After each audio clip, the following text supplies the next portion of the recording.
এখনো সংস্কার হয় নাই, এখনো বিচার দৃশ্যমান হয় নাই। এই অবস্থায় আপনি জাতীয় নির্বাচন করবেন, আর হাজার হাজার মার্কল খালি হয়েছে, হাজার হাজার মানুষ ভঙ্গ হয়েছে, শত শত মানুষ চক্ষু হারিয়েছে। তাদেরকে আপনি কি জবাব দিবেন? জবাব ঠিক করে নির্বাচনের দাবি ঘোষণা করতে হবে।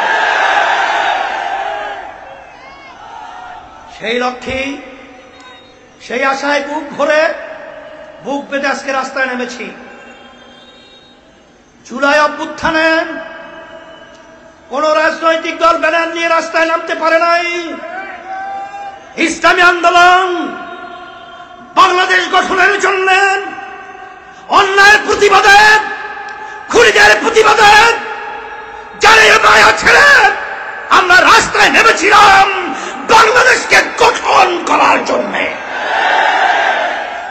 আর সেই বাংলাদেশ আমাদের সামনে কিছু ক্ষমতা প্রেমিকরা আবার যেন তেন ভাবে আমাদেরকে গুলির ভয় দেখিয়ে, আমাদেরকে মাস্তানের ভয় দেখিয়ে, আমাদের গুন্ডার তাণ্ডব দেখিয়ে আমাদেরকে আওয়াজ বন্ধ করবে। তোমরা ভুল করেছ।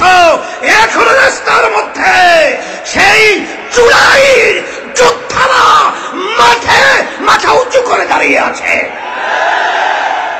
ইচ্ছা করলেই যেন তেন নির্বাচনের মাধ্যমে এই দেশকে আমরা আর বিদেশের তাবেদার রাষ্ট্র বানাতে চাই না। আমাদের দেশে টাকার বিদেশে পাচার করার সুযোগ দিতে চাই না। আমাদের দেশকে আর বারবার সন্তান মাহারা হোক, আর সন্তান মাহারা হয়ে মা চিৎকার করবে, এই পরিবেশ আমরা চাই না। এই পরিবর্তন আমাদেরকেই করতে হবে। 53 বছর বাংলাদেশ স্বাধীনতার পরে আমরা যে নির্বাচন পদ্ধতি দেখেছি, আমাদের সম্মানিত গাজী ভাই বলেছেন, আমি সেই কথার পুনরাবৃত্তি না করে আমরা পরিষ্কার বলছি, সুজনের জরিপ 71% মানুষ পেয়ার পদ্ধতিতে নির্বাচন চায়। প্রতিটা ভোটারের সেখানে মূল্যায়ন হয়। আর পেয়ার সিস্টেম নির্বাচনের মাধ্যমে এককভাবে ফ্যাসিস্ট চরিত্র সরকার প্রতিষ্ঠিত হওয়ার সুযোগ নাই। এবং প্রতিটা রাজনৈতিক দলের প্রতিনিধি সংসদে দেওয়ার সুযোগ থাকে। তখনই দেখবেন যে এলাকা ভিত্তিক যে গুন্ডা তৈরি হয়, চাঁদাবাজ তৈরি হয় এবং সেন্টার দখল হয়, এগুলো আল্লাহর আমাদের পিয়ার সিস্টেম নির্বাচনের মাধ্যমে সব বন্ধ হয়। এই জন্যই পিয়ার পদ্ধতি নির্বাচন এবং মৌলিক সংস্কার এবং দৃশ্যমান বিচার, এরপরই জাতীয় নির্বাচনের চিন্তা করবেন। এটা আমরা উদাত্ত আহ্বান জানাচ্ছি বর্তমান কমিশনারের নির্বাচন এবং অন্তর্বর্তীকালীন সরকারকে। আর আপনাদের কাছে একটা খুশি সহকারে সংবাদ বলতে হয়, আজকে দেশ প্রেমিকরা, ইসলাম প্রেমিকরা আল্লাহর রহমতে আমরা ঐক্যবদ্ধ হয়েছি। আর এই ঐক্যবদ্ধের এই নারায়ে তাকবীর স্লোগানে এই ক্ষমতা প্রেমিকদেরকে বাংলার জমিন থেকে উৎখাত করে বঙ্গোপসাগরে নিক্ষেপ করতে হবে। আল্লাহ আমাদের সকলকে কবুল করুক। হ্যাঁ, আচ্ছা, আলহামদুলিল্লাহ। ফেনী টেকসই বাঁধ নির্মাণের বিষয়ে আমরা বলছি, যেটা যদি না হয়, কারণ কিছুদিন আগে যে বন্যা কবলিত পানিতে হয়েছে, মানুষের দুর্ভোগ আপনারা দেখেছেন।